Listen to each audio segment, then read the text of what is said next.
Hello bachcho, let's read out the question first. Calculate the electric potential at a point due to point charge plus 5 into 10 raised to minus 10 coulomb located 10 centimeter away the charge. Hence calculate the work done in bringing a charge of 5 into 10 raised to minus 10 of coulomb from infinity to that point. सो यहाँ पर basically क्या बोल रहा है कि हमें सबसे पहले फर्स्ट पार्ट में इलेक्ट्रिक पोटेंशियल कैलकुलेट करना है एक पर्टिकुलर पॉइंट पर. सो लेट्स सपोज कि पर्टिकुलर पॉइंट हो गया P. ठीक है, ये पॉइंट P हो गया और यहाँ पर मैं पॉइंट कंसिडर कर लेता हूँ जहां पर एक चार्ज रखा हुआ है Q, जिसका मान हम दे रखा है Q is equal to 5 × 10⁻10 coulomb के बराबर. ठीक है, और ये कितने डिस्टेंस पर है? इन दोनों के बिटवीन में डिस्टेंस होता है R, जो कि हमें दे रखा है 10 सेंटीमीटर के बराबर. सो हमें कैलकुलेट क्या करना है इस पॉइंट P पर पोटेंशियल.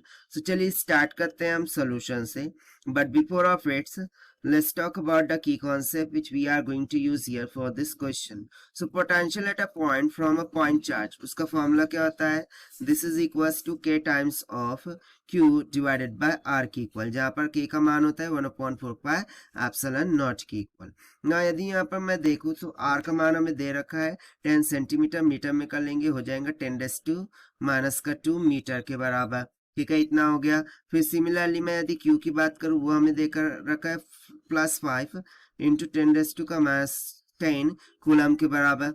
एंड देन K जो कि होता है 1/4 पाई एप्सिलॉन नॉट के इक्वल. इसकी वैल्यू हमें पता होती है 9 × 10⁻9 के इक्वल. अब यहाँ पर सिंपली हम सब्स्टिट्यूट करते हैं. So potential at point P this will be equals to क्या हो जाएगा KQ डिवाइडेड बाय R के बराबर. This will be equals to K का मान 9 × 10⁻9 मल्टीप्लाई बाय चार्ज हो जाएगा 5 × 10⁻15 कूलम डिवाइडेड बाय डिस्टेंस कितना हो जाएगा 10 × 10⁻2.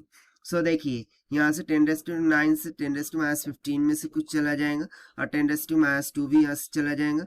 सो बेसिकली कितना ओके और यहाँ पर 10⁻10 चार्ज में जो है तो ये पावर 10⁻10 दे रखा है. राइट, सो ये 9 चला गया 10⁻1 बचा, ये ऊपर जाके 10⁻2. सो -1 + 2 कितना हो गया +1, यानी कि बेसिकली 5 9 से 45 मल्टीप्लाई बाय 10 कितना आ गया बोलिए 45 वोल्ट. यानी कि पोटेंशियल एट पॉइंट P वो हमें कितना निकल के आ गया 45 वोल्ट के बराबर. ये हो गया हमारा फर्स्ट पार्ट के लिए आंसर. ना सेकंड पार्ट में हमसे क्या पूछ रखा है, we have to calculate the work done in bringing up charge of 5 × 10⁻10 coulomb from infinity. यानी कि लेट सपोज कि यहाँ कहीं पर इन्फिनिटी पर again same point charge Q है और उसको हम क्या कर रहे हैं इस पॉइंट P पर ला रहे हैं. सो इसको लाने के लिए जो भी पोटेंशियल जो भी वर्क डन हमें करना होगा वो वर्क डन क्या होगा वो कैलकुलेट करना है. तो देखिए सेकंड पार्ट के लिए हमें वर्क डन कैलकुलेट करना है जो कि हो जाता है charge multiply by the potential के equal.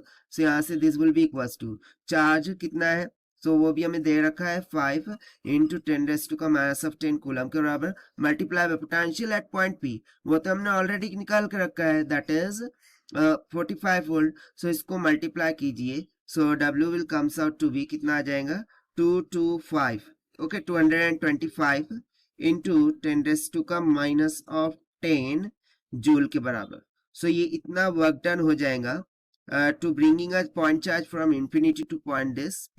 Okay, so this will be the answer for the second part. So this is the required solution which we have solved by using the conceptual formula potential at a point. So this is the required solution. I hope you understood well. Best of luck. Thank you.